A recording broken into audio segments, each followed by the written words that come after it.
And now for our topic on artificial intelligence and the future of crop health monitoring. I'd like to welcome Professor Dave Burger from the University of Pretoria. Professor Burger, what is your main research focus in crop production? Good day, everyone. Thanks for the opportunity to tell you about what we do here. I'm a plant pathologist, which is kind of a plant doctor in colloquial terms, and we really like to solve disease problems in crops. But I focus a lot on maize leaf diseases, and we mostly look at the genetics of how some maize varieties are more resistant than others. But we also try to understand the pathogens to find out why they're so successful and how we can control them better. So why is crop health monitoring of pests and diseases important to agriculture and food security in South Africa?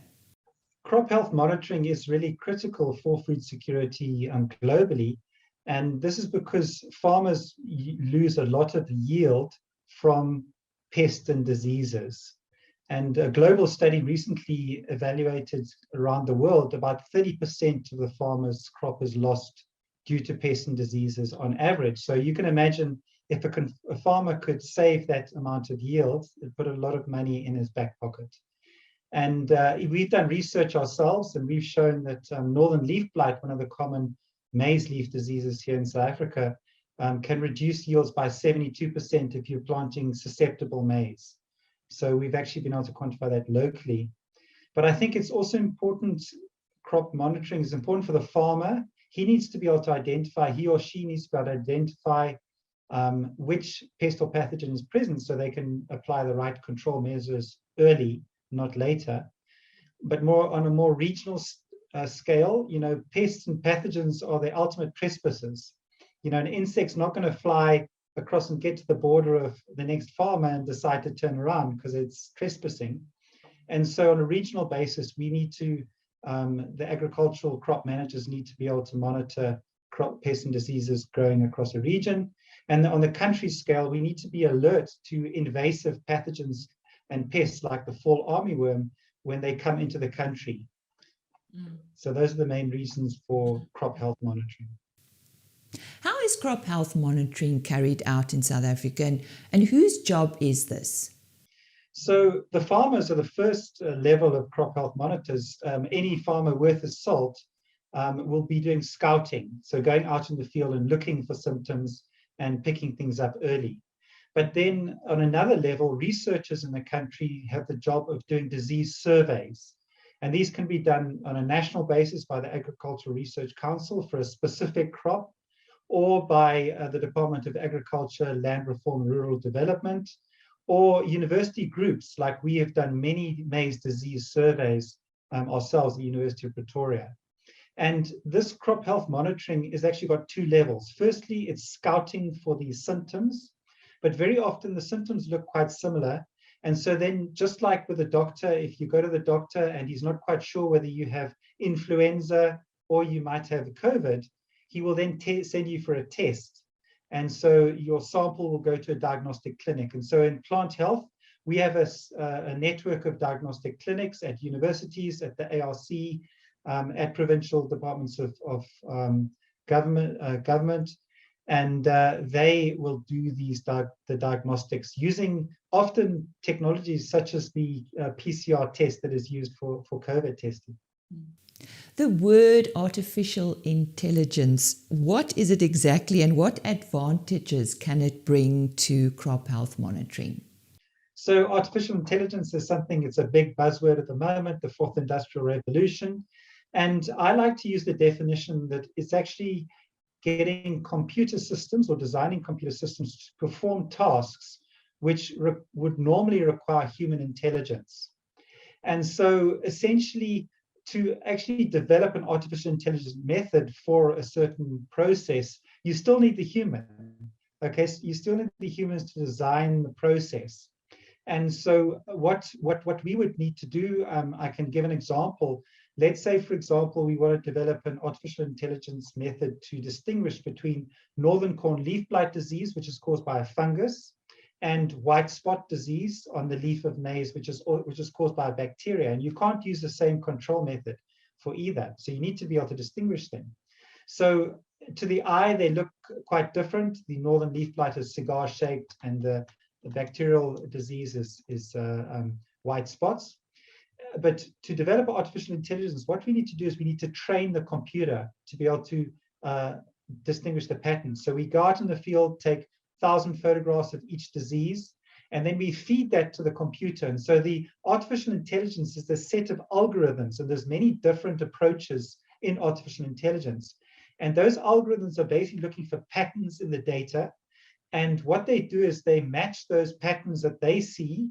The computer is clueless. It's never been trained as a plant pathologist, but it has to actually find the pattern which matches the label that we gave it. So we give the computer and say, these are 1,000 northern leaf blight and these are 1,000 white spot.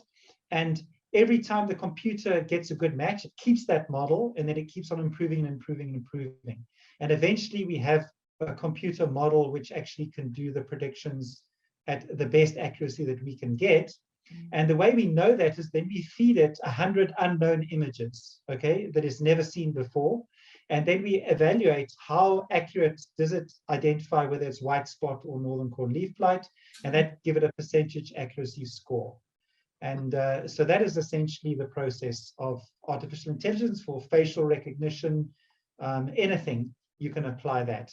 What are some applications of artificial intelligence for crop health monitoring? And I believe you are doing research on that. Yes, so I'd like to talk about this as this is a technology coming to the farm near you. And in actual fact, many of our top farmers around the country are already using some artificial intelligence tools, which they've got from precision agriculture suppliers. And there's a lot of research being done at this level, like we're doing at the University of Pretoria. And so I'll give you one example. We have been developing a method for actually diagnosing grey leaf spot disease, which is a specialist area of mine, on the leaf of maize. And with this method, we basically had to collect our training sets. So we, in our field surveys, traveling around the country in maize growing areas, Eastern Cape, KwaZulu-Natal, and Mpumalanga, we collected images, and then we went back to the lab, and then we got experts to actually label those images and say, yes, there's grey leaf spot here, no, there's not grey leaf spot in this image. And sometimes it's quite tricky because there are scratches and insect damage which look quite similar. There's other diseases which look similar. And we specifically wanted to be able to distinguish grey leaf spot from the 3 other main diseases: northern corn leaf blight, common rust, and white spot or PLS. And so essentially we then had our training set of a few thousand images, and then we basically fed that to the computer with their artificial intelligence algorithms. And in this case, we used a special type of artificial intelligence called deep learning, which is used a lot. And deep learning actually mimics how the brain works. So our brains work through pattern recognition when we're just going through life. And the process, the neural networks that we use in our brain, computer scientists have been able to mimic that in this deep learning method.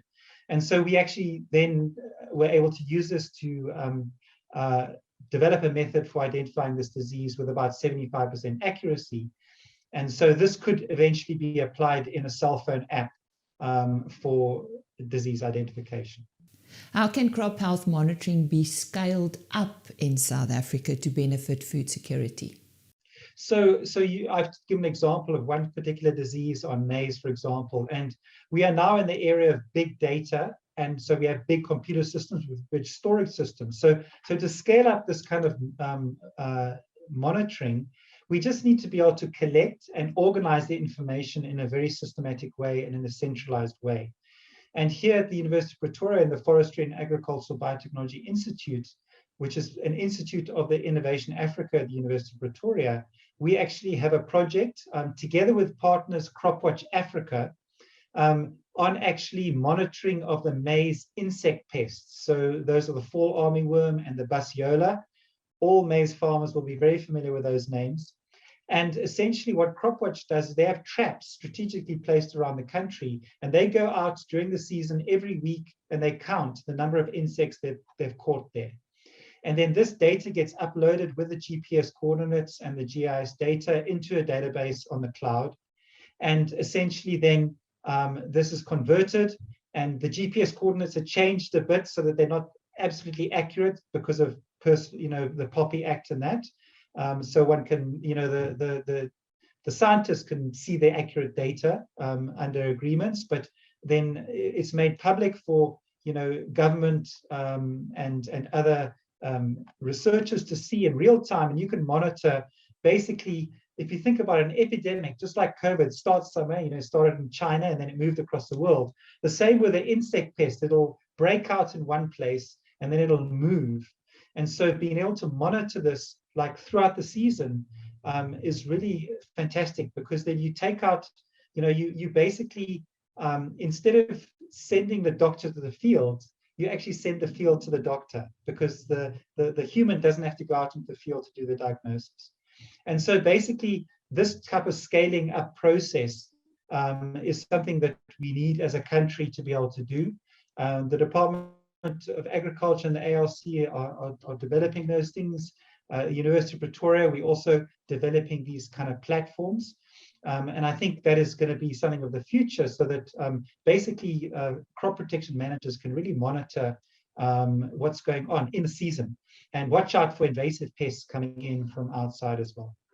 And new technologies, what do we need for food security in South Africa? Well, the final point is that there's other new technologies in biotechnology, such as gene editing. And that is really important to develop disease-resistant crops in the country. And gene editing is different from the classical GMOs that we've got, because some types of gene editing, you do not need to insert foreign DNA. And so you can actually knock out a susceptibility gene and make a crop resistant. And this has already been shown in tomato by Dutch researchers, in wheat by Chinese researchers, and without actually introducing foreign DNA. And so many countries around the world, such as the USA, Japan, Australia, Argentina, Brazil, Nigeria, Kenya, have recognized that there's this new technology that is regulated, doesn't have to be regulated like GMOs. And so that can actually speed up the introduction of these new lines. In South Africa, we have a bit of a stumbling block, because our government Department of Agriculture has decided to regulate these, lump them together with GMOs. And so I wrote an article with some colleagues in The Conversation earlier this year. And so academia and industry is engaging with the government. And I think they're interested to listen to us, that we should really have this nuanced approach like they have in Kenya and Nigeria, to really allow this gene editing technology to be used in South Africa, and for us to be innovators and not be followers in the technology. So I'd like to see that. I think that's important for the food security for the future. Thank you very much. And that was about artificial intelligence and the future of crop health monitoring with Professor Dave Burger.